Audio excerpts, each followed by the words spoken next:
May tensyon na naman sa pagitan ng Pilipinas at Tsina pero ngayon matapang ang sagot ng Philippine Navy at malinaw ang paninindigan nila.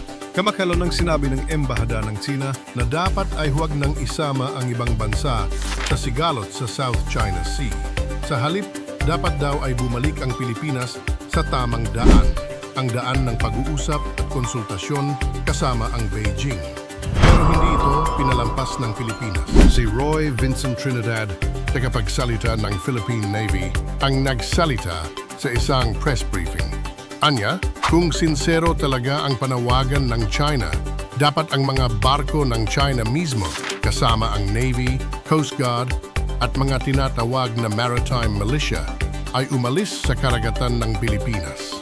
Tinawag niya ang presensya ng Tsina sa West Philippine Sea bilang ilegal, mapangabuso at puno ng pananakot at maling impormasyon.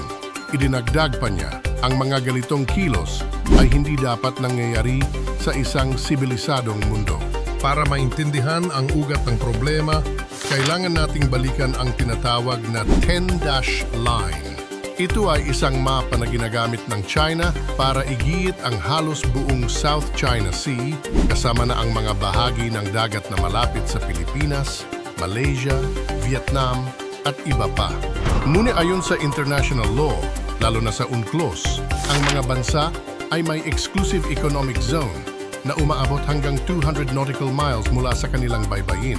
At dito malinaw, ang West Philippine Sea ay bahagi ng EEZ ng Pilipinas. Ayon sa ulat, noong Mayo lang ay nakita ang 41 barko ng China na nasa loob ng EEZ ng Pilipinas. Kabilang dito ang mga barko ng Navy at Coast Guard ng China, pati na rin ang mga civilian militia na ginagamit daw nila sa pag-angkin sa mga isla. Ilan sa mga lugar na pinasok nila: Yellow, Scarborough Shoal, Recto Bank, at T2 Island. Kaya't malinaw ang posisyon ng Pilipinas. Dapat igalang ang soberanya, batas ng dagat at karapatan ng bawat bansa. Tiwala ang pamahalaan na mas lalakas ang ating depensa sa tulong ng mga kaalyado gaya ng Japan sa pamamagitan ng mga bagong kasunduan sa militar. Ang tanong, makikinig ba ang Tsina o mas lalo pa silang magiging agresibo? Gusto mo ba ang content namin? Mag-subscribe at i-follow na ang Liho TV.